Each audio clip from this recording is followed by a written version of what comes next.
ఆకాశవాణి జీవనదాత నాటకం రచన శ్రీ జె.ఆర్. సుధీర్, నిర్వహణ శ్రీ ఎస్. రామగోపాల్, సహకారం శ్రీ జంగా అనిల్ కుమార్. ఇందలి పాత్రలు పాత్రధారులు: సునీత శ్రీమతి ఎం. అల్పన, ప్రహ్లాద్ శ్రీ జి. సురేష్ బాబు, బిచ్చగాడు శ్రీ శ్రీహెచ్. సురేంద్రరాజు, శాంతమ్మ శ్రీమతి టి. శ్రవంతి, గురునాథం శ్రీ లక్ష్మీనారాయణ, సత్తి శ్రీ డి. పరమేశ్వరాచారి, స్వర్ణలత శ్రీమతి రాళ్లబండి కృష్ణసాయి. వినండి జీవనదాత నాటకం. సునీత, సునీత పిలిచారండి? అవును, నా హ్యాండ్ బ్యాగ్ కనిపించడం లేదే. కళ్ళజోడు పెట్టుకోండి, కనిపిస్తుంది. అంత పెద్ద బ్యాగుని చేతిలో పట్టుకొని బ్యాగ్ కనిపించడం లేదంటారేంటి? ఈ కొత్త హ్యాండ్ బ్యాగ్ కాదు, నా పాత హ్యాండ్ బ్యాగ్. ఈ కొత్త హ్యాండ్ బ్యాగ్ని మొన్న నా స్నేహితుడు నాకు గిఫ్ట్గా ఇచ్చాడు. దీన్ని వాడుకుంటున్నాను. అందుకే ఆ పాత లెదర్ బ్యాగ్ని అల్మరాలో దాచాను. అది కనిపించడం లేదు. ఓ, ఆ పాత బ్యాగా? దాన్ని ఏం చేశానో చెప్తే మీరు నన్ను మెచ్చుకుంటారండి. అంటే దానిని పాత సామాన్ల వాడికి అమ్మేశావా? అదేమైనా పాత చీరనా? పాత చీరను స్టీల్ సామాన్ల వాడికి అమ్మి గరిటె తీసుకోవడానికి వాడు ఫ్రీగా ఇచ్చినా తీసుకోడు. మరేం చేశావు? చెప్తే మీరు నన్ను మెచ్చుకొని సన్మానిస్తారు. అంటే కొంపదీసి దానం చేశావా? అవును, పాపం మన ఇంటికి ప్రతిరోజు వచ్చే బిచ్చకానికి దానం చేశాను. నీ కడుపు సల్లంగుండ తల్లి అని దీవించాడు, తెలుసా? ముష్టివాడు దీవిస్తే హిమాలయాల్లో తపస్సు చేసుకునే సాధువు దీవించినట్లు మురిసిపోతావే. అది ప్యూర్ లెదర్ బ్యాగ్, గోల్కొండ కోటలాగా కొంచెం కూడా చెదరలేదు. అంత మంచి బ్యాగ్ని దానం చేశావా? అది కూడా బిచ్చగాడికి. అవునండి, పాపం ఆ బిచ్చగాడు చాలా కాలంగా రేకు డబ్బాలో అన్నం తీసుకెళ్తున్నాడు. అందుకే మీ పాత బ్యాగ్ దానం చేశాను. ఇక నుంచి అడుక్కున్న అన్నము కూరలను దాంట్లో పెట్టుకొని తిరిగితే పెద్ద ఆఫీసర్లా ఉంటాడు. పాపం ఆ ముసలి బిచ్చగాడు నీ కడుపు సల్లంగుండ తల్లి మీకు నాలాంటి ప్రయోజకుడు పుడతాడని 6 సార్లు దీవించాడు, తెలుసా? ఆ దిక్కుమాలిన దీవెనకు నువ్వు మురిసిపోయావా? ఆ ముష్టివాడు ప్రయోజకుడా? అంటే అలాంటి ముష్టివాడు మనకు పుట్టాలా? అది దీవెన కాదు, శాపం పెట్టాడు. అబ్బా, వాడి దృష్టిలో వాడు ప్రయోజకుడే అండి. అందరు ముష్టి వాళ్ళు రోజుకు 100 రూపాయలు సంపాదిస్తారంట. అతను మాత్రం రోజుకు 200 సంపాదిస్తాడంట. అంటే ముష్టి వాళ్ళలో అతను ప్రయోజకుడిగా మారినట్లే కదా. అది కూడా నిజమే. కానీ ఆ ముష్టి దీవెన మనకొద్దను. దాన్ని వెనక్కి తీసుకోమని చెప్పు. చెప్పాను. నాకొక కొడుకున్నాడు. ఈసారి కూతురు పుట్టేలా దీవించమని కోరాను. ఏమన్నాడు? ఆ దీవెనను వెనక్కి తీసుకున్నాడు. మీకు ఇస్తారమ్మ లాంటి కూతురు పుడుతుందని దీవించాడండి. ఇస్తారమ్మ ఎవరు? అతని భార్య అంట. ఆమె ఏ సెంటర్ లో కూర్చున్నా రోజుకు 300తో బొచ్చ నిండేదంట. కానీ ఆమె ఈ మధ్య కాలం చేసిందట. ఆమె నా కడుపున పుడుతుందని దీవించాడు. అంటే కొంపదీసి ఆ దిక్కుమాలను ఇస్తారమ్మ నిజంగానే పుడుతుందా ఏంటి? చూస్తూ చూస్తూ బిచ్చగత్తెను కనడం ఏంటే సునీత? అబ్బా, అలా దీవిస్తారండి. అవన్నీ జరగవు. అతని దీవెనలు ఫలించి మన కాడపిల్ల పుడితే చాలు. మనం ఎలాగూ డబ్బున్న వాళ్ళమండి. మన పాపను ముష్టిదాన్లా ఎలా మారనిస్తాం? ఏమిటో నీ అమాయకత్వం. ఏది పడితే అది దానం చేస్తుంటావు. అదేదో నీ చీరలు దానం చేయవచ్చుగా. అది కూడా దానం చేశానుగా. మొన్న మీరు పండక్కి తీసుకొచ్చిన ఎర్ర జరి అంచు చీరను పక్కింటి మాయావతి పని మనిషికి దానం చేశానండి. అంత కొత్త చీరను ఎందుకు దానం చేశావు? పాపం ఆ పక్కింటి పని మనిషికి 2 చీరలే ఉన్నాయంట. ఆ రెంటినే మార్చి మార్చి కడుతుంది. చినిగిన చీరను దానం చేయమని అడిగింది. పిసినారి మాయావతి దానం చేయలేదు. అందుకే నేను దానం చేశాను. అబ్బా, నువ్వు ఇలా అన్ని దానం చేస్తూ పోతే నేను కూడా ఏదో ఒక రోజు ఆ ముష్టివాళ్ళు అడుక్కు తినాల్సి వస్తుంది. నువ్వు ఆ పని మనిషిలాగా మారాల్సి వస్తుంది. అబ్బా, ఊరుకోండి. మనకున్న దాంట్లో కొంత దానం చెయ్యాలి. మనం పోయేటప్పుడు ఈ ఆస్తిని కట్టుకొని పోతామా ఏంటి? ఇక్కడే వదిలిపోవాలిగా. నువ్వు ఇలాంటి వేదాంతం చెప్పి నా కళ్ళు తెరిపించలేవు సునీత. ఇక నుంచి నువ్వు దాన ధర్మాలు మానుకోవాలి.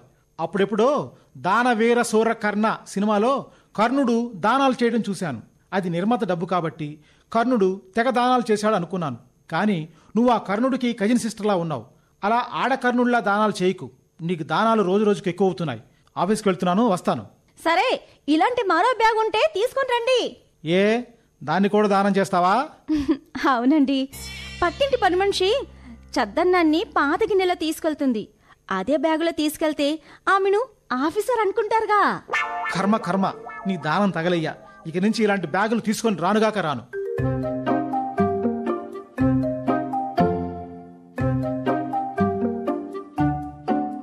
అమ్మా తల్లే, మా దాకాలం తల్లే, దానం చేయి సునీత తల్లే. ఈరోజు ఏం దానం కావాలో కోరుకో మిస్టర్ బెగ్గర్. ఏం లేదమ్మా, సింపుల్గా ఓ సిమ్ కార్డు దానం చేయి తల్లే. ఏంటి మిస్టర్ బెగ్గర్, సిమ్ కార్డ్ ఎందుకు? తమరు మొన్న శాంసంగ్ 2G సెల్ ఫోన్ దానం చేశారు కదా తల్లే, కానీ దాంట్లో సిమ్ కార్డు లేదు. ఎంకన్న గుడి కాడ అడుక్కుంటున్నా. మా పెన్లానికి ఫోన్ చేయాలంటే ఇబ్బందిగా ఉన్నది తల్లే. నీ భార్యకు సెల్ ఫోన్ ఉందా? అదేంటమ్మా, స్మార్ట్ ఫోన్ ఉండదు తల్లి, 5G నెట్వర్క్ కూడా ఉన్నది. మొన్ననే ₹1,00,000 పెట్టి ఐఫోన్ కొన్నది. ₹1,00,000 పెట్టి ఐఫోన్ కొన్నదా? మాకంటే బిచ్చమెత్తుకునే మీరే బెటర్ మిస్టర్ బెగ్గర్. అమ్మా, మీ అసొంటి పుణ్యాత్ములు దానం చేస్తేనే కదా అట్లాంటి కొత్త కొత్త మోడల్ ఫోన్లు కొంటాం. కాబట్టి ఓ సిమ్ కార్డు కూడా దానం చేయతలే. సెల్ ఫోన్ చేసినట్లు సిమ్ కార్డు దానం చేయలేను. కొత్త సిమ్ కార్డు తీయాలంటే ఆధార్ కార్డు కావాలి. నా సిమ్ ను నీకు ఇవ్వలేను మిస్టర్ బెగ్గర్, ఏమీ అనుకోవద్దు. ఏ ఆధారంలోని మా బోటి బిచ్చగాళ్లకు ఆధార్ కార్డులు యాడుంటాయి తల్లే? మీ సిమ్ కార్డు నాకు దానం చేసేసి కొత్తది మీ పేరుతోనే కొనుక్కోండి తల్లే, పుణ్యం ఉంటుంది. సర్లే సర్లే, నా సిమ్ నీకు దానం చేసి కొత్తదే కొంటానులే. నా తల్లే బంగారు తల్లి, కర్ణుడికి కజిన్ సిస్టర్లా ఉండావు. మీలా కలియుగంలో దానాలు చేసే మనుషులు ఇద్దరు తల్లి. ఒకటి మీరు, మరి రెండోదెవరు? నేను. నువ్వు దానం చేస్తావా? కట్టుకోవడానికి రెండో పంచలేని బెగ్గర్వి నువ్వేం దానం చేస్తావు? రక్తదానం చేస్తాను. గుడ్. దానాల్లోకెల్లా రక్తదానం చాలా గొప్పది. అందుకే దోమలకు రక్తదానం చేస్తాను తల్లి. దోమలకు రక్తదానం చేస్తావా? మరి మనుషులకు చెయ్యవా? ఉన్న రగతాన్ని బకెట్ల కొద్దీ మనుషులకు దానం చేస్తే దోమలు ఎట్టా బతుకుతాయి తల్లి? మా గుడిసే మురికి కాలు పక్కన లక్షల దోమలు ఉంటాయి. వాటికి నేనే రక్తదానం చేస్తాను. సర్లే వెళ్ళు, నేను వంట చేయాలి. అదే చేత్తో పేస్టు, టూత్ బ్రష్, ఓ సబ్బు, కూసింత షాంపూ దానం చేయి తల్లి. ఇదిగో ఈ లిస్టులో రాసిన వస్తువులు దానం చేసి పుణ్యం కట్టుకోతలే. జనరల్ స్టోర్లో ఇచ్చినట్టు ఇంత పెద్ద లిస్ట్ ఇచ్చావే? ఇవన్నీ దానం చేయడానికి నాకు జనరల్ స్టోర్ లేదు. ఈ విషయం మా వారికి తెలిస్తే నన్ను తిడతారు. రోజు మిమ్మల్ని తిడుతూనే ఉంటారు కదా తల్లే, ఈరోజు కొత్తగా తిట్టేదేమీ లేదు. సరే, లిస్ట్ ఇచ్చి వెళ్ళు, రేపు దానం చేస్తాను. అదే చేత్తో ఓ పట్టు చీర కూడా దానం చేయి తల్లే. మొన్న ఓ చీర దానం చేశాను కదయ్యా. దానికి ఎరుపు రంగు బోర్డరు బాగాలేదని నా పిల్లానికి నచ్చలేదంటమ్మా. ఆకుపచ్చ రంగు బోర్డర్ ఉండే పట్టు చీరను దానం చేయి తల్లే. వచ్చే పండుగకు మీ పేరు చెప్పుకొని కట్టుకుంటుంది. నీ భార్య చనిపోయిందని చెప్పావు కదయ్యా. ఇది నా రెండో పిల్లామండే. కారుకు టెపినీలాగా ఓ టైర్ అదనంగా పెట్టుకుంటారు కదా, అట్లాగే నేను ఇద్దరిని చేసుకున్నాను. ఒకటి పోయింది, రెండోది ఉంది. సర్లే సర్లే, పట్టు చీర ఇవ్వలేను కానీ కావాలంటే నైలాన్ చీర దానం చేస్తాను. అట్టాగే తల్లి, దాని మాసింగు జాకెట్ కూడా దానం చేయండి. మీ కడుపులో ఆడపిల్ల పుడుతుంది. సర్లే కూర్చో, ఇస్తాను. ఇలా నేను దానాలు చేస్తున్నానని అందరికీ చెప్పకు. రోజుకు 10 మంది బిచ్చగాళ్ళొచ్చి విసిగిస్తున్నారు. అట్టాగే తల్లి.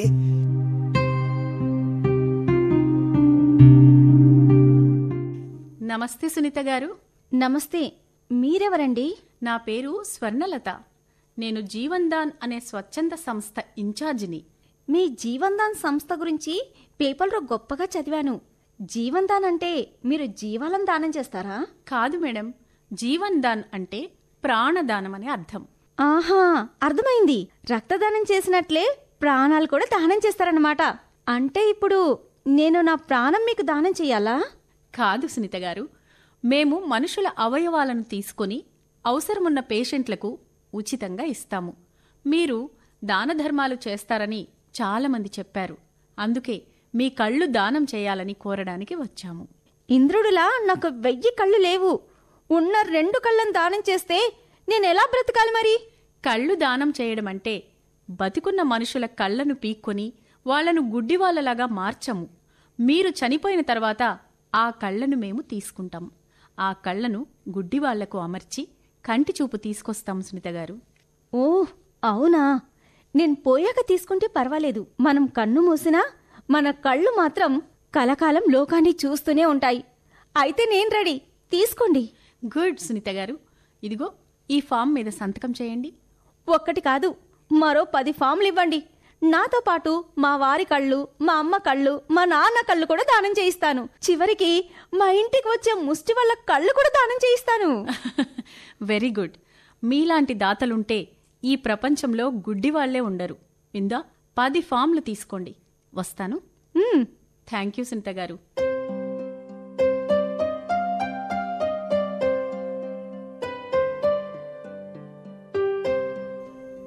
ఏమండి?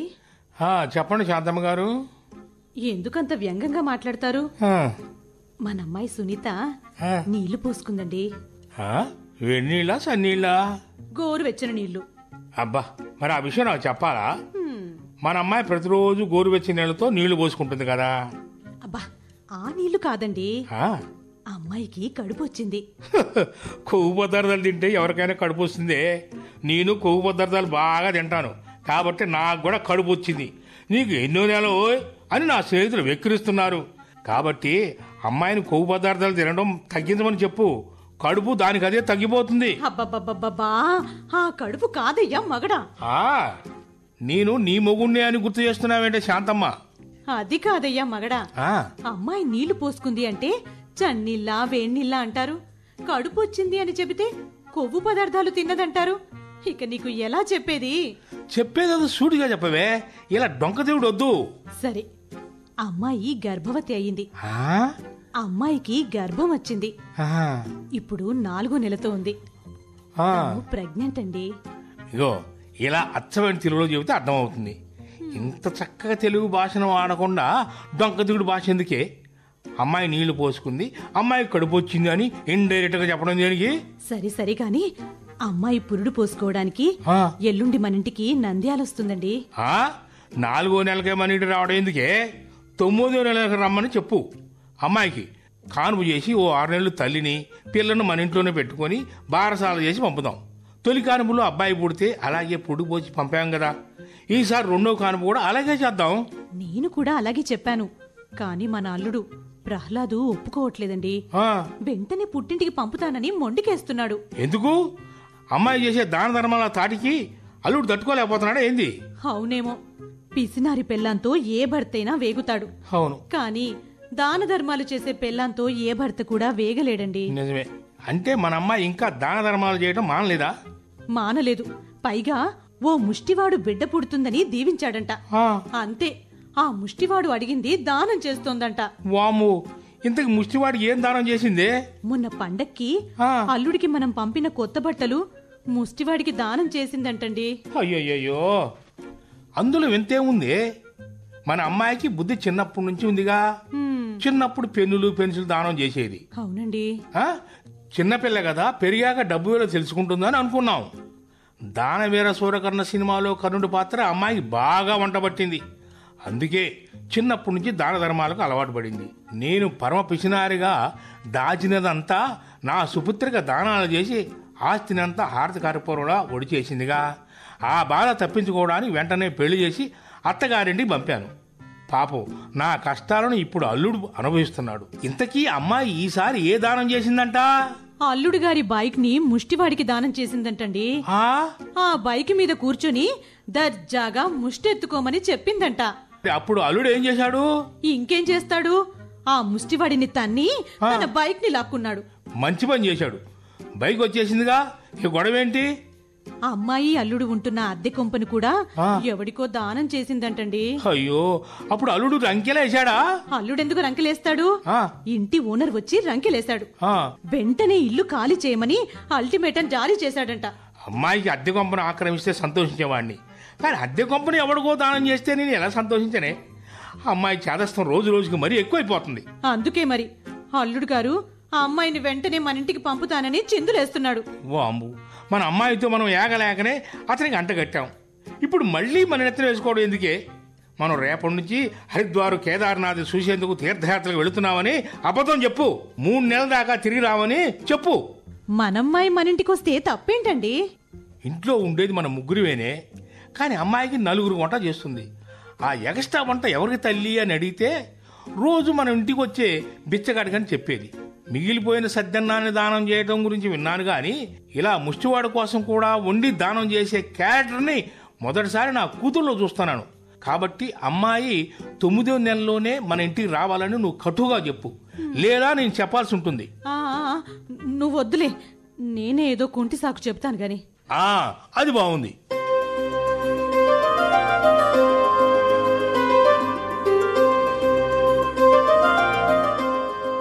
సునీత, సునీత, ఏం చేస్తున్నావు?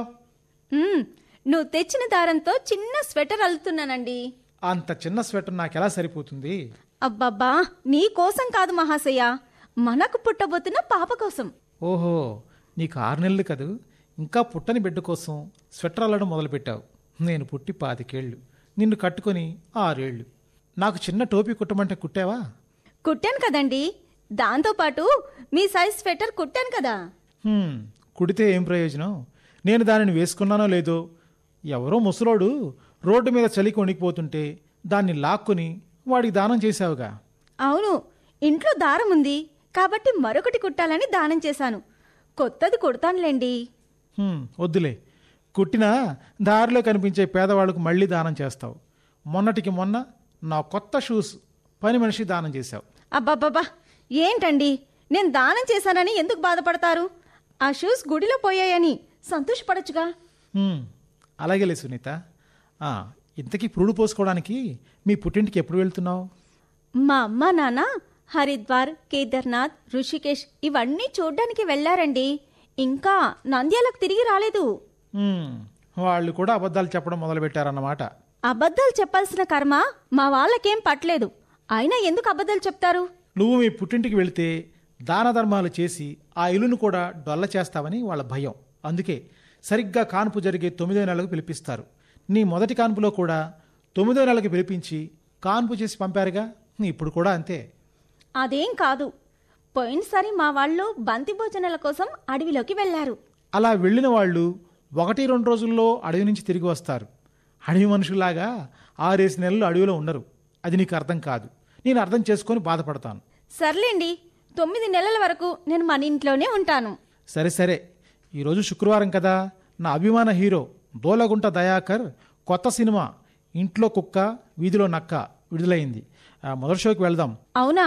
వద్దండి, నేను మొదటి రోజు మొదటి షో చూసిన ఆ హీరో సినిమా అట్టర్ ఫ్లాప్ అవుతుంది. అబ్బా, ఇది ఎక్కడ మూఢ నమ్మకం? ఎప్పుడు లేనిది కొత్తగా మొదలు పెట్టావేంటి? నేను అమావాస్య రోజు నష్టజాతకంలో పుట్టానంట. నేను పుట్టగానే డాక్టర్ని మింగానంట. నన్ను ఎత్తుకున్న నర్సు కూడా పోయింది. బడిలో చేరిన మొదటి రోజే పంతులు పోయాడు. నేను ఏ పని చేపట్టినా అరాచకమే అవుతుంది. నేను ఎక్కడ లెగ్గు పెట్టినా అది ఐరన్ లెగ్లా మారుతుంది. నేను ఇలాంటి ఐరన్ లెగ్గు, ఐరన్ టంగు, గోల్డెన్ లెగ్ లాంటి మూఢనమ్మకాలను అస్సలు నమ్మను. కొన్ని లక్షల మంది మొదటి షో చూస్తారు. అందులో అందరూ గోల్డెన్ లెగ్ వాళ్లే ఉంటారా? అది కూడా నిజమే. పదండి.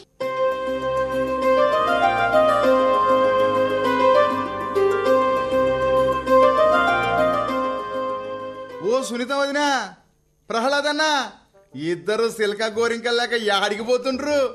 కొంపదీసి మా హీరో దూలగుంట దయాకర్ యాక్టింగ్ చేసిన ఒడిలో పిల్ల ఇల్లు డొల్లా సినిమాకి పోతలేరు కదా? అవునవును, ఆ సినిమాకి వెళ్తున్నాం. ఇంతకీ నువ్వెవరు బాబు? దూలగుంట దయాకర్ ఫోటో ప్రింట్ చేసిన టీషర్ట్ వేసుకున్నావు, చేతి మీద దూలగుంట దయాకర్ పేరు పచ్చపొడి పెంచుకున్నావు.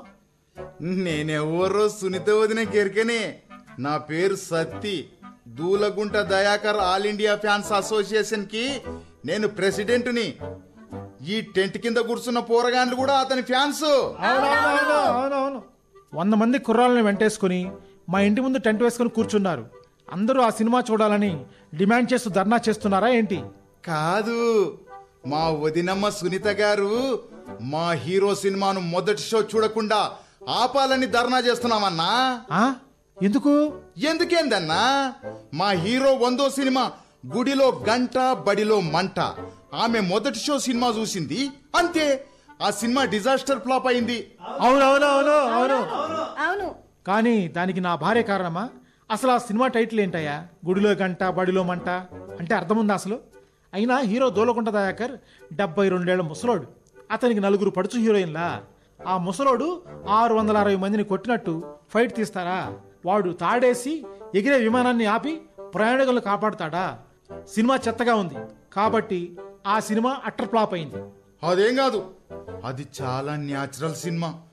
ఆస్కార్ అవార్డు రావాల్సిన సినిమా. నీ ముఖం తోక్కి తొండానికి ముడివేయకు. తప్పుకోమన్నా. మొన్నటికి మొన్న మా హీరో నటించిన చేతిలో సుత్తి కొట్టరా సత్తి సినిమాను సునీత వదిన మొదటి షో సినిమా చూసింది, అది కూడా పోయింది.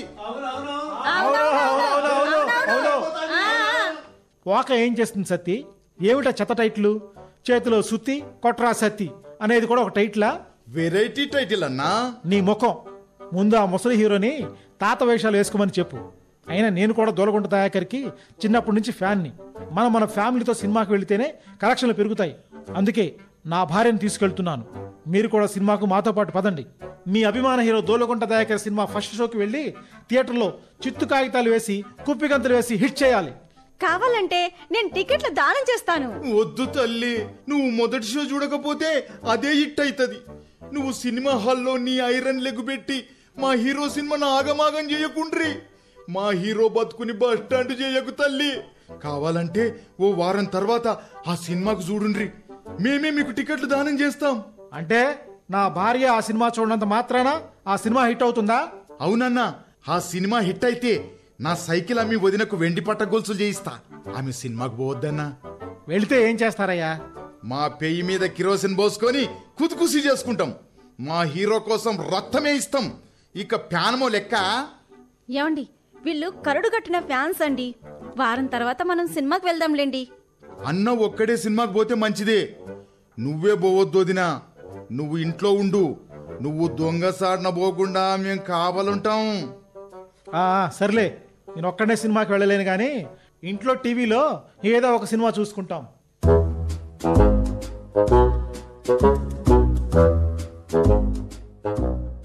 నమస్తే ప్రహ్లాదన్నా. ఏంటయ్యా సతీ, ఇలా తాగి మా ఇంటికి వచ్చావే? ఏదైనా సంతోషవార్తని పార్టీ చేసుకుని తాగి వచ్చావా ఏంటి? ఇది సంతోషంతో చేసుకున్న పార్టీ కాదే అన్న, గమ్తో తాగొస్తున్నా. ఎందుకు? మన హీరో దూలగుంట దయాకర్ యాక్టింగ్ చేసిన ఒడిలో పిల్ల ఇల్లు డొల్ల డిజాస్టర్ ఫ్లాప్ అయిందన్నా. ఆ సినిమాను నా భార్య సునీత ఇంకా చూడలేదయ్యా. తెలుసన్నా, ఇన్ని రోజులు వదిన ఐరన్ లెగ్ తో మొదటి షో చూస్తే మా హీరో సినిమాలు అట్టర్ ఫ్లాప్ అవుతున్నాయనే సెంటిమెంట్ నమ్మినాం. ఇప్పుడు ఆమె ఈ సినిమాను చూడలేదు, అయినా సినిమా అట్టర్ ఫ్లాప్ అయింది. అంటే దీన్ని బట్టి నీకేమర్థమైంది? ఐరన్ లెగ్ లేదు, గోల్డెన్ లెగ్ లేదు, అవన్నీ మన మూఢనమ్మకాలన్నీ ప్రూఫ్ అయిందన్నా. మా తప్పును మేమే తెలుసుకున్నాం. కమాకం వదినను మనసు నొప్పించినాం. మమ్మల్ని మాఫ్ చేయమని ఆమె కాళ్ళు మొక్కడానికి వచ్చినానన్నా. పర్వాలేదు కానీ నేను చెప్తానులే, నువ్వు వెళ్ళిపో. నువ్వు తాగి వచ్చి గుడుంబ వాసన గుప్పున వస్తుంది. కాదన్నా, మా తరపున నువ్వు ఆమెకు సారీ చెప్పవచ్చు, కానీ మా తరపున వదిన కాళ్ళు మొక్కలేవుగా. మొగుడు పెండ్లాం కాళ్ళు మొక్కితే అరిష్టం. ఆ పాపం తగిలి దేశంలో వైన్ షాపులు మూసేస్తారు, సారా ఫ్యాక్టరీలు మూతపడతాయి. గుడుంబ సారా పెట్రోల్ లెక్క బగ్గున మండి కలియుగం అంతమవుతుందన్నా. అబ్బా పర్వాలేదు లేవయ్యా, నువ్వు కాళ్ళు మొక్కడానికి వచ్చావని నా భార్యకి చెప్తాలే. నువ్వు చెప్తే సరిపోదన్నా. నేను చేసిన పాపానికి ప్రాయశ్చిత్తం కావాలంటే ఆమె కాళ్ళు పట్టుకోవాల్సిందే. మా తరపున ఆమె కాళ్ళు నువ్వు పట్టుకుంటావా? పెళ్ళాం కాళ్ళు నేను ఎలా పట్టుకుంటాను సతీ? నేను పట్టుకున్నా సునీత ఒప్పుకోదు. అందుకే అవో మరిది లెక్క నేను ఆమె కాలు మొక్కి సారీ చెప్తా. అబ్బా సరే, రేపు మా ఇంటికి రా. నువ్వు ఇప్పుడు ఇలా తాగొస్తే బాగోదు, ఓకేనా? రేపు నిశా దిగితే కాళ్ళు పట్టుకోలేనన్నా. తాగిన నిశాలోనే పట్టుకుంటే ప్రాయశ్చిత్తం అవుతుంది. అయినా నేను తాగింది సగం దిగింది. మరో బాటిల్ విస్కీ కావాలి. వదిన కాలు మొక్కితే ఫుల్ బాటిల్ విస్కీ దానం చేస్తుంది. నా భార్య విస్కీ బాటిల్ దానం చేస్తుందా? నీకు తెలియదా అన్నా? విస్కీలో కలుపుకోవడానికి సోడా కూడా దానం చేస్తుంది ఆ పుణ్యాత్మురాలు. ఆమె కడుపు ఐస్ క్యూబ్ లెక్క సల్లగుండా. సోడా కూడా దానం చేస్తుందా? అవు మళ్ళా నారు పోసినోడు నీరు పోయక మానడు, విస్కీ పోసినోడు సోడా పోయక మానడు. కానీ మా సునీత వదిన వీటితో పాటు స్టఫ్ కూడా దానం చేస్తుందన్నా. మా కోసం వేడి వేడి పకోడీ చేస్తా తల్లి. ఓహో, అందుకేనా ఈ మధ్య నా భార్య కోడిలాగా పకోడీలు తింటుంది. కానీ నేను మందు తాగను కదయ్యా, విస్కీ సోడా ఎలా దానం చేస్తుంది? మా ఇల్లు వైన్ షాప్ కాదే. అవునన్నా, అందుకే వైన్ షాప్ పోయి మందు కొనుక్కోమని వదిన క్రెడిట్ కార్డు కూడా ఇస్తుంది. పాస్వర్డ్ కూడా సివిలో చెప్తుందన్నా. అంటే మొన్న వైన్ షాప్లో 2000 రూపాయలు బిల్లు చేసింది మీరేనా తండ్రి? అవునన్నా, ఆమె మమ్మల్ని నమ్మి కార్డు ఇచ్చింది. మరి మేము కూడా అదే నమ్మకంతో మందు సోడా మాత్రమే కొంటాం. చూసినావు మేమెంత మంచోళ్ళమో. నీ మంచితనం తగలయ్యా. నా భార్య ఒట్టి అమాయకురాలు. ఏదో తెలుసో తెలియకో చేతికి ఎముకలేనట్లు దానాలు చేస్తుంది. దాన్ని ఆసరాగా చేసుకుని ఇలా నా క్రెడిట్ కార్డు తీసుకొని తాగి తందనాలు ఆడతారా ఎదవా? వదిన పైసలు ఇచ్చిందని తాగి తందన ఆడతలేమన్నా. ఇట్లా తాగడం నాకు చిన్నప్పటి సంధి అలవాటు. నేను పుట్టగానే మా అవ్వ ఉగ్గు పెట్టలేదు, పెగ్గు పెట్టింది. ఏడ్చావు ఎదవా. నేను మందు తాగను, నా భార్య కూడా మందు తాగదు. మరి వైన్ షాప్ వాడు 2000 ఎందుకు కట్ చేశాడని ఆశ్చర్యపోయాను. కాబట్టి నా క్రెడిట్ కార్డులోంచి వైన్ షాప్ వాడు డబ్బులు దొంగిలించాడని సైబర్ క్రైమ్లో కేసు పెట్టాను. చూశావన్నా, నేను క్లారిటీ ఇచ్చేసరికి నువ్వు పోలీస్ స్టేషన్ చుట్టూ తిరిగే తిప్పలు తప్పాయి. ఏయ్, మరోసారి మా ఇంటికి వచ్చి నా భార్య దగ్గర క్రెడిట్ కార్డు తీసుకుని విస్కీ కొంటే చంపుతా. దేవతలాంటి వదినని ఎందుకు చంపుతావన్నా? ఆమెను కాదే, నిన్ను చంపుతా. మరోసారి నా భార్య దగ్గర క్రెడిట్ కార్డు తీసుకొని విస్కీ కొంటే చంపుతా. అయితే విస్కీ కొనను, బ్రాందీ కొంటాను. బ్రాందీ కూడా కొనడానికి వీల్లేదు. పోని బీర్లు కొనొచ్చా? అసలు నా క్రెడిట్ కార్డు వాడుకోవడానికి వీల్లేదు అంటున్నా. అయితే నీ డెబిట్ కార్డు వాడుకోమంటారా? ఏయ్, నా డెబిట్ కార్డు కూడా వాడుకోవడానికి వీల్లేదు అంటున్నా. అయితే ఆన్లైన్ పేమెంట్లు వాడుకుంటాం. వదిన సెల్ ఫోన్ తీసుకొని వైన్ షాప్ కు పోయి సెల్ ఫోన్ లో క్యూఆర్ కోడ్ తెరిచి స్కానింగ్ చేయమంటారా? చెప్పుతో కొడతా. అది కూడా అవసరం లేదు. ఛీ, నీలాంటి పిసినాడోడితో అసొంటి దేవత ఎలా ఎగుతుందన్నా? నువ్వు పాచిపోయిన పండ్లతో పైసా పైసా కూడా పెడతావు, కనీసం మా లెక్క తాగి లైఫ్ ని ఎంజాయ్ చేస్తావా అంటే అది లేదు. ఎందుకన్నా ఈ కుక్క బతుకు యాక్ట్. ఏయ్, తాగి తందనాలు ఆడితేనే లైఫ్ని ఎంజాయ్ చేయడం అంటారా? తాగబోతేదవా. మరోసారి మా ఇంటికి వస్తే నీ కాళ్ళు విరిచేస్తా. సరే, ఈ ఒక్కసారికి వదిన కార్డు తీసుకొని మరో బాటిల్ తాగుతాను. వద్దు, నేను ఇప్పుడే నా కార్డులను బ్లాక్ చేస్తున్నాను. ఏం పిసినాడుతానవన్నా నీది. సరే, ఈ ముచ్చట నీకు తెలియనట్లే ఉండు. దేవత లాంటి వదినను రాసి రంపాన పెట్టకు. వస్తా. ఇక నాకు మందెవరు దానం చేస్తారు? తాగుబోతులకు బీరు కూడా దానం చేయని కలికాలం ఇది. ఛ, వస్తా.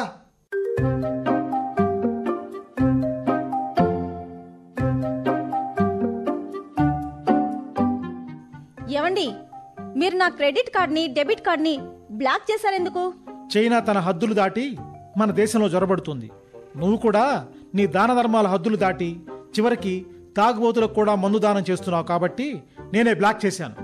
మరేం చేయనండి, ఆ తాగుబోతు సత్తిగాడు నేను మార్కెట్లో కలిస్తే దబేల్న కాళ్ళ మీద పడతాడు. ఓ విస్కీ బాటిల్ దానం చేయి వదినా అని బతిమలాడతాడు. నేను దానం చేసేంత వరకు నా కాళ్ళు వదలడు. అందుకే జాలేసి క్రెడిట్ కార్డ్ దానం చేశాను. పాస్వర్డ్ కూడా చెప్పాను. వాడు ఎంత మంచివాడంటే ఎంత తాగినా తూలుతూ వచ్చి నా కార్డు నాకు ఇస్తాడు. పాస్వర్డ్ ఎవ్వరికీ చెప్పడు. ₹1 అదనంగా ఖర్చు పెట్టుకోడు. అలాంటి నిజాయితీ పరులను మనమే ప్రోత్సహించాలి. ఓహో, అలాగా. ఇంకా అంత వ్యంగ్యంగా అనకండి. భూగర్భ జలాలు ఇంకిపోయినట్లే మీలాంటి మనుషుల్లో దాన ధర్మాల గుణం ఇంకిపోయింది. అడిగితే ఎవ్వరు రూపాయి దానం చేయరు. అందుకే సత్తిలాంటి ఆవారగాళ్ళు పిక్ పాకెటర్లుగా చైన్ స్నాకర్లుగా మారుతున్నారు. ఆ సత్తి నిజాయితీగా నన్ను మందుకు 2000 అడిగాడు. నేను ఇవ్వకపోతే వాడు నా మెళ్ళోని మంగళసూత్రం లాక్కుపోతాడు. అది 2 తులాల బంగారంతో చేయించారు. దాని వేళ ఇప్పుడు మార్కెట్లో 1,20,000. అంటే వాడికి 2,000 దానం చేశాను. కానీ 1,18,000 కాపాడుకున్నాను. కాబట్టి నేను డబ్బు ఆదా చేశానండి. దానికి తోడు చూస్తూ చూస్తూ ఓ నేరస్తుని నేను తయారు చేయలేను. ఓరి నాయనోయ్, ఆంజనేయుడు లంకను తగిలేసిపోయాడు. రావణాసుడు బాధపడుతూ కూర్చున్నాడు. ఆంజనేయుడిని చంపమంటావా అని సేనాధిపతిని అడిగాడు. ఆంజనేయుడిని కాదు, అతన్ని కన్నవాళ్ళని చంపు అన్నట్లుంది. నువ్వు ఎక్కడి నుంచి ఎక్కడికో వెళ్ళిపోయావు సునీత. ఇక నేను నీతో వాదించలేను. కానీ ఒక్కడి మాత్రం చెప్తాను, ఇక నుంచి నువ్వు దాన ధర్మాలు మానుకోవాలి, అంతే. లేకపోతే మన పిల్లలకు చెప్పే మిగులుతుంది. అసలు మన పిల్లలు పుట్టిందే నేను చేసిన దాన ధర్మాల వల్లండి. కాదు, పిల్లలు పుట్టింది నువ్వు చేసిన దాన ధర్మాల వల్ల కాదు, నా వల్ల. కాదు, పిల్లలు పుట్టేది దాన ధర్మాల వల్లనే. కొన్ని వేల సంవత్సరాలుగా ఈ ఫార్ములానే విశ్వసిస్తారు. అందుకే పుణ్యం కొద్ది పురుషుడు, దానం కొద్ది పిల్లలు అని పెద్దలంటారు. అందుకే పిల్లలు పుట్టని దంపతులను దాన ధర్మాలు చేయమని పెద్దలంటారు. కాబట్టి నేను చేసిన దాన ధర్మాల వల్లే పండంటి కొడుకు పుట్టాడు. ఇప్పుడు పువ్వంటి కూతురు పుట్టబోతుంది. ధర్మాన్ని పాటించు, కానీ గోడల మీద రాసే పుణ్యం కొద్ది పురుషుడు, దానం కొద్ది పిల్లలు ఇలాంటి సొల్లు నినాదాలు పాటించకు. సర్లే, ఎప్పుడు చూడు నా దాన ధర్మాలనే దెప్పి పొడుస్తారు. ఇక నుంచి మీరు మెచ్చుకోవాలని కొత్త రకం దాన ధర్మాలు కూడా మొదలు పెట్టాను.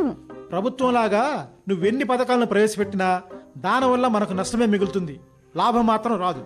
కానీ ఇప్పుడు నేను చెయ్యబోయే దానం గురించి చెప్తే లాభం ఉందంటారు, నన్ను మెచ్చుకుంటారు, నాకు సన్మానం కూడా చేస్తారండి. నువ్వు ఏ దానం చేసినా నేను మెచ్చుకోను.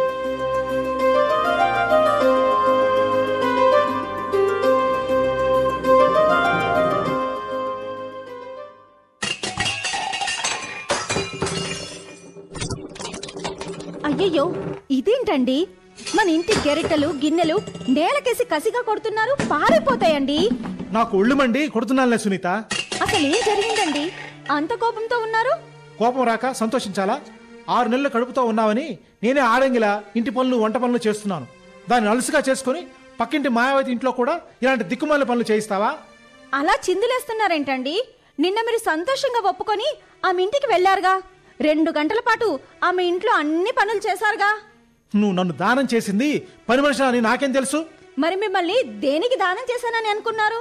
ఆమె భర్త లేని ఒంటరిదిగా నన్ను దానం చేస్తే నేను ఆమెతో రోజుకో 2 గంటలు జోకులు వేసి ఆమెను నవ్వించాలి అనుకున్నాను. ఆమె నువ్వెందుకు నవ్విస్తావు? రేడియోలో వచ్చే జోకులు విని ఆమె బాగానే నవ్వుతుందిగా. అంటే ఆమె కష్టాలను విని ఆమెను ఓ స్నేహితుడిలా ఓదార్చాలి అనుకున్నాను. అలా ఓదార్చడానికి నేనున్నానుగా. పప్పుల ఉప్పులా మధ్యలో నువ్వెందుకు? ఆమె మంచి చెట్లు తెలుసుకుందాం అనుకున్నాను. అవి నేను తెలుసుకొని నీకు చెప్తానుగా. అది సునీత, నిజం చెప్పండి. నేను రోజుకు ఆమెకు 2 గంటలు దానం చేశానని చెప్పగానే ఎందుకు చంకలు గుద్దుకున్నావు? ఇప్పుడెందుకు భుజాలు తడుముకుంటున్నారు? ఆమె ఇంట్లో పని మనిషి 3 నెలలు సెలవు పెట్టిందని తెలియదు. నేను ఏదేదో ఊహించుకొని వెళ్ళాను. అదే, ఏం ఊహించుకొని వెళ్ళారు అంటున్నాను. నువ్వు ఇలా సిఐడి వాళ్ళు, ఈడీ అధికారులు ఇంట్రాగేషన్ చేసినట్లు లోతుగా అడిగితే నేను జవాబు చెప్పలేను. నేనే కాదు, ఏ భర్త కూడా జవాబు చెప్పలేడు. ముందా దిక్కుమాల టాపిక్ మార్చు. ఆసుపత్రికి వెళ్దాం పదా. ప్రతి నెల నిన్ను చెకప్ తీసుకోవాలి కదా, పదా. సర్లే, వెళ్ళడానికి ముందు మాయావతి ఇంటికి వెళ్ళి అంట్లు తోమి ఆమె బట్టలు ఉతికిరండి. అలాంటి ఆడింగి పనులు చేయడానికి నేనే మగ పని మనిషిని కాదు, మూతి మీద మేసం ఉన్న మగాణ్ణి. వెళ్ళను గాక వెళ్ళను. అదంతా నాకు తెలియదండి. మిమ్మల్ని ఆమెకు నేను 3 నెలల వరకు దానం చేశాను. దానికి నువ్వు సంతోషంగా ఒప్పుకున్నావు. కాబట్టి ఈ 3 నెలలు మన ఇంట్లోనే కాదు, పక్కింట్లో కూడా పనిచేయాలి. లేకపోతే నేను చేసిన దానానికి సార్థకత ఉండదు. నీ దానం తగలయ్యా.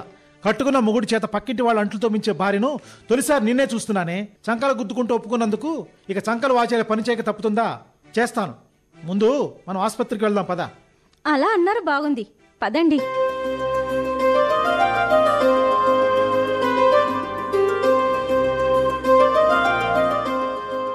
ఏమండి? చెప్పు శాంతమ్మా. మన అమ్మాయి సునీతకి 9 నెలలు నిండాయి. ఇక పురుడు పోసుకోవడానికి మన ఇంటికి ఇకనైనా పిలిపించండి. 9వ నెలకి ఎందుకే? కాన్పు జరిగే ఒక్కరోజు ముందు పిలిస్తే చాలు, మన ఖర్చులు మిగులుతాయి కదా. మీ పిసినారితనం తగలయ్యా. కొత్త డాక్టర్లు ఇచ్చిన తేదీ కంటే ముందే కాన్పు జరిగితే? కాబట్టి కాన్పుకు 2 వారాల ముందే పిలిపించాలి.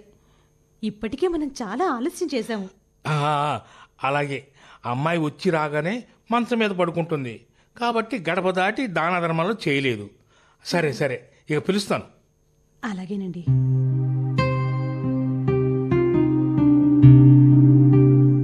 సునీత, చెప్పండి.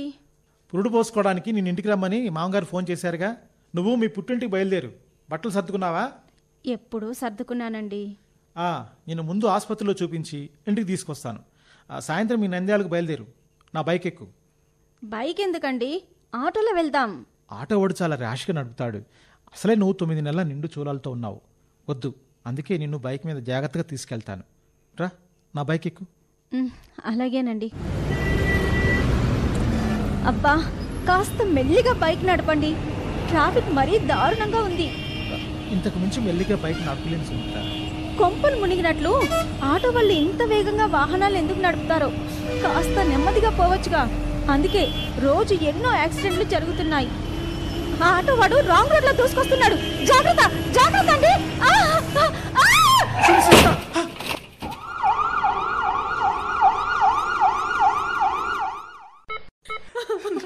ఏమండి, అల్లుడు గారండి. అమ్మాయికి ఎలా ఉంది అల్లుడు గారు? మరో 24 గంటలు గడిస్తే కానీ సునీత పరిస్థితి గురించి చెప్పలేమని డాక్టర్లు చెప్పారు. ఐసీయూలోకి మనల్ని వెళ్ళకూడదని చెప్పారు. అయ్యో దేవుడా, ఆ యాక్సిడెంట్ నా కూతురికే జరగాల. పైగా అది నిండు చూలాలతో ఉన్న నిండు గర్భిణి. తల్లి బిడ్డ ఎలా బతుకుతారు? అందుకే పరిస్థితి చాలా విషమంగా ఉందని డాక్టర్లు కూడా భయపడుతున్నారు అత్తయ్య. నేను కాబట్టి ఆ యాక్సిడెంట్ తట్టుకొని చిన్న చిన్న గాయాలతో బయటపడ్డాను. కానీ సునీత తట్టుకోలేకపోయింది. పైగా గాలిలో ఎగిరి కింద పడుతుంటే 2 చేతులతో కడుపుకు అడ్డంగా పెట్టుకుంది. బిడ్డకు ప్రమాదం జరగకూడదని. తల్లికే ఇంత ప్రమాదం జరిగితే ఇక కడుపులో ఉన్న బిడ్డకు మరెంత ప్రమాదం జరిగిందోనని చాలా భయంగా ఉంది.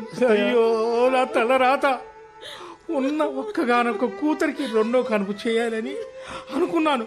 కానీ మీరు అలా ఏడ్చి నన్ను ఏడిపించకండి. శాంత, మన అమ్మాయికి ఏమీ కాదు. అది చేసిన దాన ధర్మాలు, పూజలు, పునస్కారాలే నా చిట్టి తల్లిని కాపాడుతాయండి. ఏమిటో ఒకరిని మరొకరు ఓదార్చే స్థితిలో కూడా లేము. ఇక అంతా ఆ దేవుడి మీదే భారం వేయాలి. ఆ దేవుడే మనల్ని ఓదార్చాలి.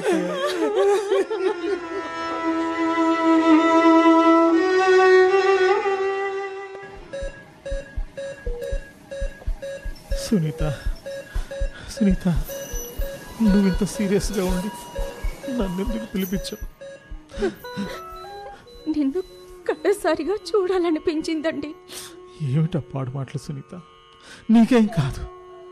నీకు కాన్పు జరిగింది. పండంటి ఆడబిడ్డ పుట్టింది సునీత. నేను చాలా గట్టి పిండాన్ని. అందుకే నా పిండాన్ని కాపాడుతూ నేను యాక్సిడెంట్లో బోల్రా పడ్డాను. నా 2 చేతులను నా కడుపుకి అడ్డు పెట్టుకొని కింద పడ్డాను. నా బిడ్డను నేను కాపాడుకున్నాను. అందుకే నా తల పగిలింది. నేను చచ్చినా పర్వాలేదు, నా పాప బతికింది. అది చాలు, అది చాలండి. సునీత, నువ్వు కూడా బతుకుతావని డాక్టర్లు చెప్పారు. సునీత, నువ్వు బతుకుతావు. నేను బతకనని నాకు తెలుసు. అదే నాది నష్ట జాతకం.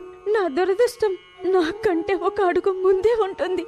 అసలు నేను మొదటి కాన్పులోనే చనిపోవలసింది. గట్టి పిండాన్ని కదా, మగ బిడ్డను కని బతికాను. కానీ ఈ మలి కాన్పులో నేను బతకనని నాకు బాగా తెలుసండి. అలా అనుకో సునీత. నువ్వు చేసిన దాన ధర్మాలు, పుణ్యకారాలు నిన్ను తప్పక కాపాడుతాయి సునీత. అవి నా తొలి కానుపులో కాపాడాయి, ఈ మలి కానుపులో కూడా కాపాడాయి. కానీ నన్ను కాపాడలేవు. అందుకే మనం చేసే పుణ్యం మన పిల్లలను కాపాడుతుందని పెద్దలంటారు. నేను ఇక బ్రతకనండి. సునీత, సునీత, నిన్ను బతికించుకుంటాను. ఆ పాప అచ్చం నీలాగే ఉంది, నీలాగే ఉంది. చూస్తావా? పాపను చూడలేదు, చూడాలని కూడా లేదు. కానీ కడసారిగా నిన్ను చూడాలని పిలిపించాను. అలా మాట్లాడి నన్ను మరింత ఏడిపించుకు సునీత. నువ్వు 6 రోజుల నుంచి ఐసీయూలోనే ఉన్నావు. మరో 1 వారం రోజుల్లో కోలుకుంటావని డాక్టర్లు చెప్పారు. నాకు నమ్మకం లేదు. అందుకే నా చివరి కోరిక నీకు చెప్పాలని పిలిపించాను. నా కోరిక తీరుస్తావా? తప్పక తీరుస్తాను సునీత, తప్పక తీరుస్తాను. ఏంటది? నేను చనిపోగానే పక్కింటి మాయావతిని మీరు 2వ పెళ్లి చేసుకోవాలండి. ఏమిటా పాడు మాటలు? నీకేం కాదు. నీకు 2వ పెళ్ళం అవసరం లేకపోయినా పొత్తిళ్ళలోని మన పాపకి ఓ తల్లి అవసరం ఉంది. నేను పోగానే ఆమెను పెళ్లి చేసుకుంటానని నాకు మాట ఇవ్వండి. అయ్యో దేవుడా, ఏమిటి అపశకునం మాటలు? నీకేమి కాదు, నీకేమి కాదు. నేను నిన్ను బ్రతికించుకుంటాను. 6 డాక్టర్లు నిన్ను కంటికి రెప్పలా చూసుకుంటున్నారు. నీకేం కాదు సునీత, నీకేం కాదు. అలా గుడ్లు తేలేసి ఏటో చూస్తున్నావేంటి? మాట్లాడు సునీత, మాట్లాడు. నీ మాట ఆగిపోయిందే. Doctor, doctor, doctor, Sunitha, Sunitha.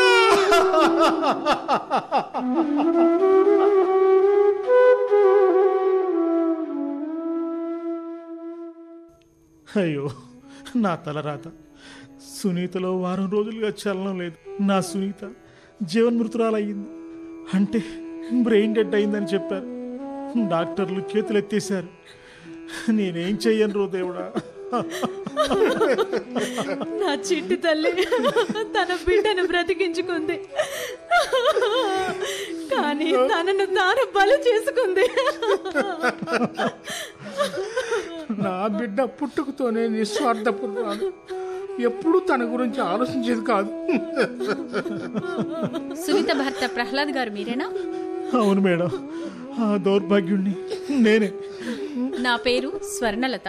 నేను జీవన్ దాన్ అనే స్వచ్ఛంద సంస్థ ఇన్ఛార్జిని. మా సునీత చెప్పింది. ఆమె మీకు కళ్ళు దానం చేసిందని కూడా చెప్పింది. మమ్మల్ని ఒప్పించి మా అందరి కళ్ళు కూడా దానం చేయించింది మేడం. మరి మీరు ఇప్పుడు ఎందుకు వచ్చారు? అంటే నా సునీత శారీరకంగా కూడా చచ్చిపోయిందా? అయ్యో సునీత,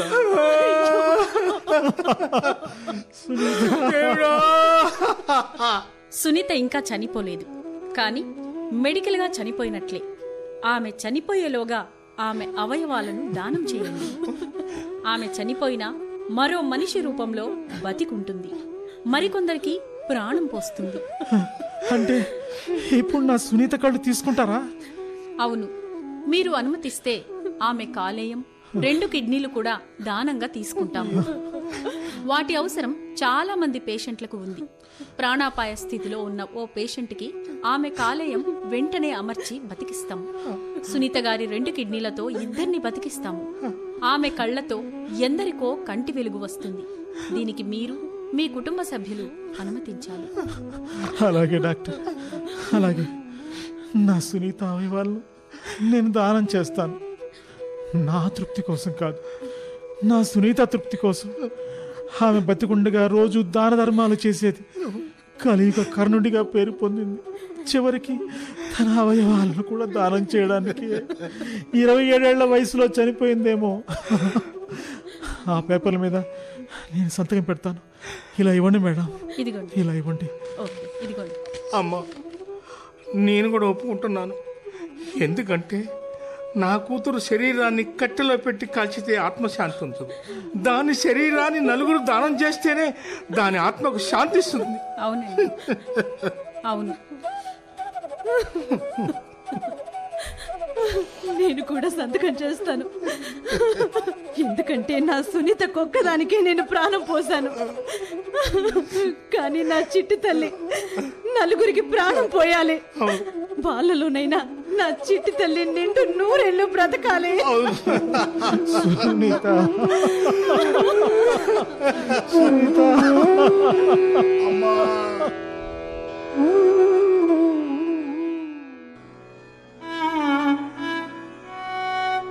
మరణించిన వారు మళ్ళీ పుడతారో పుట్టరో మనకు తెలియదు, కానీ పుట్టిన వారికి మరణం తప్పదు. అందరిలాగే సునీత గారు మరణించలేదు. ఆమె శరీరంలోని భాగాలను తీసుకున్న డాక్టర్లు ముగ్గురికి పునర్జన్మనిచ్చారు. వాళ్ల దేహంతో సునీత గారు బ్రతికే ఉన్నారు. విధి ఆడిన వింత నాటకంలో సునీత గారు ఓడినా ఆ విధినే ఎదిరించి అవయవదానంతో తన జీవితాన్ని సార్థకం చేసుకున్నారు. మనం ఆమెను ఆదర్శంగా తీసుకుందాం.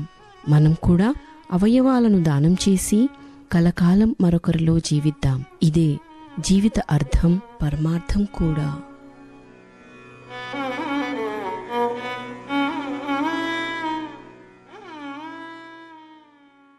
మీరింతవరకు జీవనదాత నాటకం విన్నారు. ఇందులో పాల్గొన్న కళాకారులు శ్రీమతి ఎం అల్పన, శ్రీ జి సురేష్ బాబు, శ్రీ సిహెచ్ సురేంద్రరాజు, శ్రీమతి టి స్రవంతి, శ్రీ లక్ష్మీనారాయణ, శ్రీ డి పరమేశ్వరాచారి, శ్రీమతి రాళ్లబండి కృష్ణసాయి. రచన శ్రీ జేఆర్ సుధీర్. నిర్వహణ శ్రీ ఎస్ రామగోపాల్. సహకారం శ్రీ జంగా అనిల్ కుమార్. ఈ కార్యక్రమం ఆకాశవాణి హైదరాబాద్ కేంద్ర సమర్పణ.